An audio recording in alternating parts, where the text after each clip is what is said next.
fellow followers, welcome back to FanZcene. Greg here, and today I have for you, I myself, as a horror fan, finally watched Terrifier and Terrifier 2, the sequel. So many people throughout the years have told me to watch Terrifier and then now Terrifier 2, which came out last year.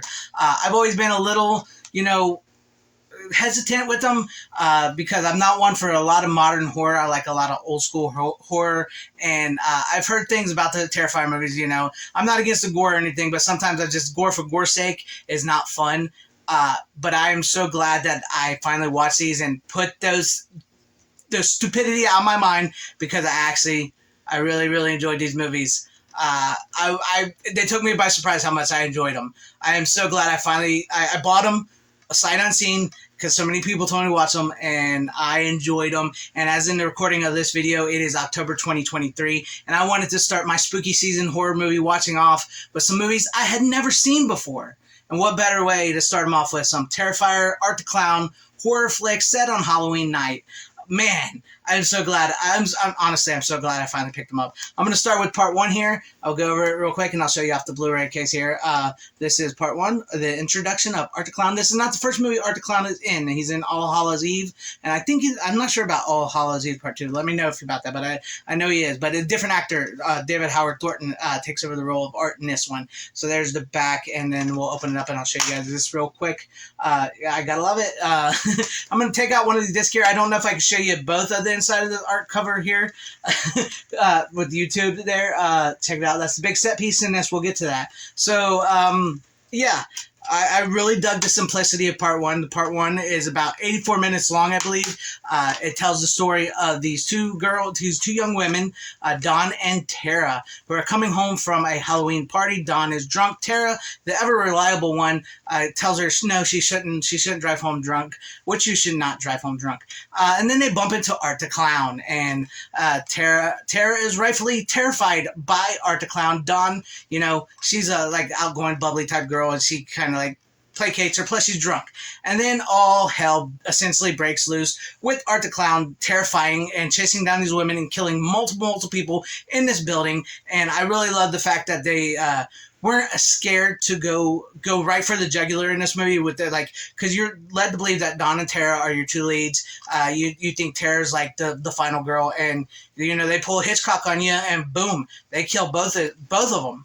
Like that, right in the movie, halfway through the movie, and you're like, what's going on here? Art kills a bunch of people in between. He does some pretty nasty stuff, especially with Dawn's character. Hangs her upside down, naked, and takes a saw and basically cuts her all the way down to the tip of her head, right in front of Tara's face. It is disgusting, it is disturbing, and it's nowhere near as bad as I thought it was going to be. Because that was one of the reasons I was so hesitant, because I was like, oh, do I really want to see a girl be cut all the way down like that? And what? But no, it didn't, and honestly, it's not the most disgusting thing in the movie as far as I'm concerned. The most creepy, scariest thing in the movie as far as I'm concerned. But I love the fact these are actual, natural, practical effects. No CGI. Damien Leone, the director and writer, both straight up practical effects, props. It looks so good that that was something I was worried about. But as with the exploration of the brutal killings that Art does, it's the practical effects are amazing. So we finally get to our final girl, which is Vicky, Tara's sister, who they called earlier in the film to come pick them up because they had a flat tire and everything. And Vicky shows up, and she is the final girl for the movie. Art basically hunts her down, and he mangles her face. Spoilers in this for anybody if you have gotten this far, if you've never seen spoilers. He mangles her face, and she survives, but her face is destroyed. And the movie basically, it starts with her doing an interview in the beginning of the movie. You don't know it's her because her face is all mangled, and then you come to find out that girl in the beginning of the movie was Vicky. She's the survivor, and she's gone nuts as well. She ends up mangling the woman that was interviewing her. And Art the Clown, it looks like he's, for all intents and purposes, dead, but he actually comes alive back at the end, which sets up Terrifier Part 2, which I love the fact that the first movie was so short, so sweet. I know from what I've gathered, some people complained about the certain things of it, and with the leads, getting not being fleshed out. I kind of, like I said, I kind of like the simplicity of it. I mean, I would like to have known a little bit more about Vicky before I started rooting for her, but I liked the fact that we got to know these two characters right off the bat, and then they were killed. Yeah, I thought that was ballsy. Very Hitchcockian, Scream like. I thought that was ballsy, and then we followed Vicky through it, and I think what really helps that out is part two. So let's jump into part two real quick, because I really wish I would have watched this last Halloween when it came out instead of Halloween Ends, because this is such a better movie than Halloween Ends. Halloween Ends blows, and this movie just makes it look even worse, because this movie is awesome. I wasn't quite sure how I was going to feel about this movie at first when it first started, because it is a lot longer. It's like 2 hours and 18 minutes compared to the last one, which was like 84 minutes, like I said. So I wasn't sure, because I like a nice 80 to 90 minute horror flick. But yeah, I found some time to do it, to watch it and everything. Nothing special on the disc on this, but I got 4K. It's great. 4K looks great, by the way. But, once you get into the movie and it gets moving, you don't really lose track of time. You're not like checking your watch and all that. You kind of get invested in it. So in this time, it picks up directly where Terrifier 1 left off, with Art the Clown coming back to life in the corner after being thought he was killed because he shot himself in the head after the massacre of what happened in the first movie, and he kills the corner guy. And then we go 1 year later into the present, and we meet Sienna and her brother Jonathan, this sort of happy suburban family who have lost their father. Sienna is very much, you can tell right away, she is the final girl of the movie. And this is where the characters start to get fleshed out a lot more than they were in the first movie. We get to know a lot about Sienna, and she's making her Halloween costume, and it's like this really cool, like armored angel type thing. And we meet her brother, who seems to be obsessed with Art the Clown, and maybe, her sister and her mom kind of think he's a serial killer. And then we also get to meet the pill girl, the little girl who joins Art on this, who is something a little more than Art, maybe a little demony, maybe something that brought Art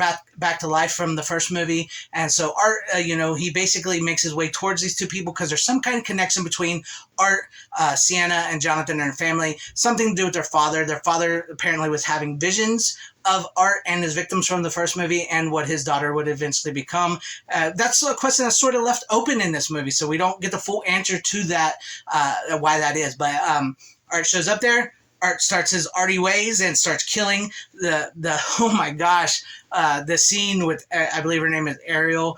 If you thought the scene where he cut the woman in half in the first movie was bad, but the scene with like Ariel, I felt so bad for her, and he basically tears this girl apart. I mean, piece by piece, he tears this girl apart. It is so disgusting, disturbing. It's just like the practical effects are just. That's the only thing like with these movies is like they're like the.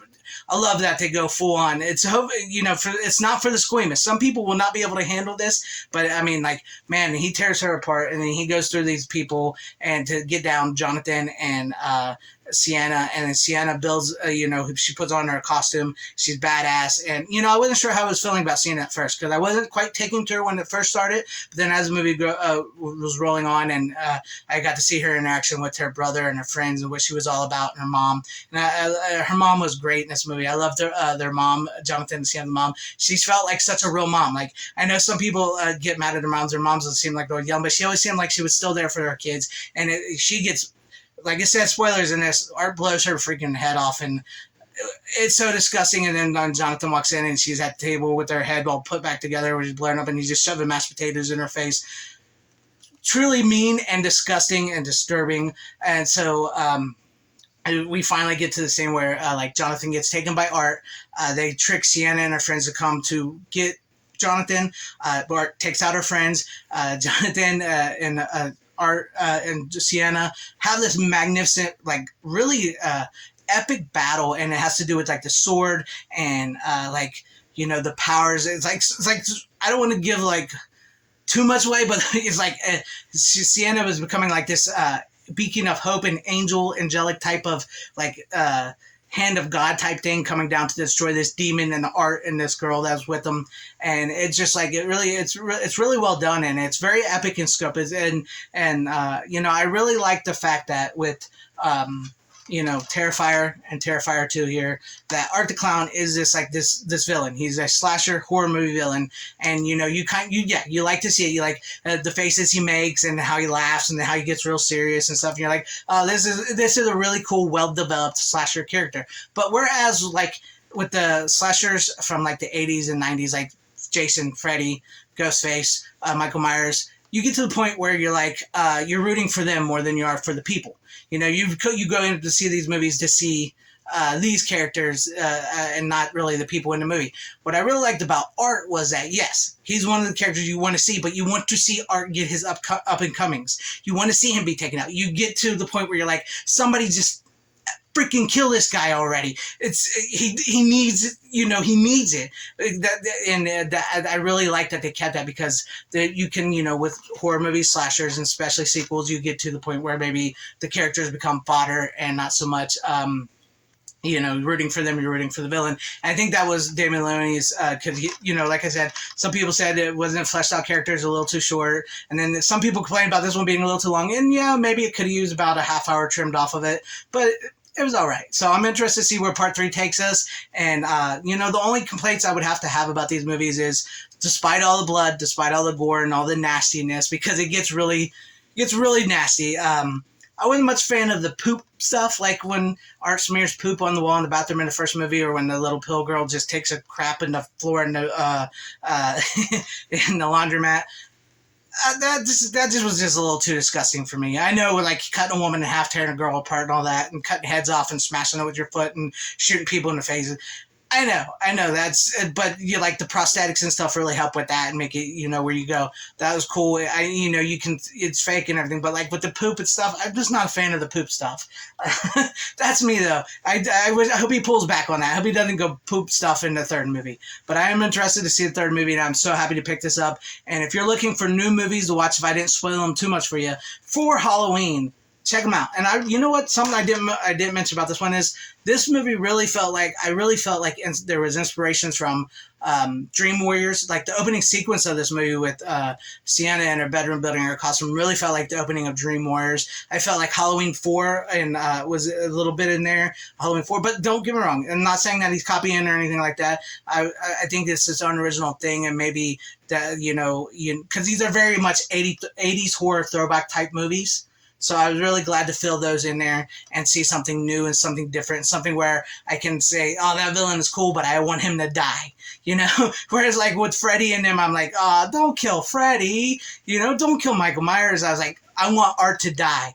I want somebody kill this effort, because he's doing some of these horrible things and taking out people I really liked. And that's something I really like, because I found myself watching these movies going, no, don't go down there. Don't open that door. Why would you do that? So stupid. That's something I haven't done in a horror movie in such a long time. That telling people not to do something, because we've come so accustomed to it, and that's how I knew I was getting into the movie. That's how I knew I was really liking these characters. I was liking what I was seeing, because I was telling these people, I was the guy yelling to scream, don't go in the door, don't answer the phone, don't do this, don't do that, So I really like it. I really dug it. So thank you to all who kept telling me to watch it. I finally watched it, and I think it's some great movies to start off spooky season, October 2023. Shout out to all the cast, everybody involved, Damien Leone. I don't think any of you guys will see this video, but if you do, thank you. I appreciate these movies. As a horror fan, a slasher fan, I appreciate you giving us something new, because I've been saying we don't have a lot of new movie monsters lately. And next to Art the Clown here, I think maybe Hatchet. And, the first Terrifier reminded me a little bit of Hatchet, which was always a good thing. But let me know what you guys think about this review of these movies in the comment section down below. Have you guys seen the Terrifier movies? Did the Terrifier movies disgust you, gross you out, make you throw up, make you want to leave? Because a lot of that was going on with the theater when the second one came out. Let me know all that in the comment section down below, what you guys thought about these movies, all that in this review. And if you liked what you saw here, maybe consider hitting that like button, or subscribing and hitting that bell for notification, or sharing the video out for everybody to see, because I'd appreciate all that if I earned any and all that from you guys. And also possibly consider joining and becoming a channel member, because that will help out my channel a whole lot. Thank you, and shout out to all my channel members. I appreciate each and every one of you guys. Thank you guys for all your support being my channel members. Always having my back. And to everybody watching this video, thank you for watching this video. Whether you liked me, hated me, liked this video, or hated this video, thank you for sticking this long. Wherever you guys all are, please have a great, safe, happy, healthy day, morning, afternoon, evening, and night. Always support physical media. It truly is the superior format. Godspeed.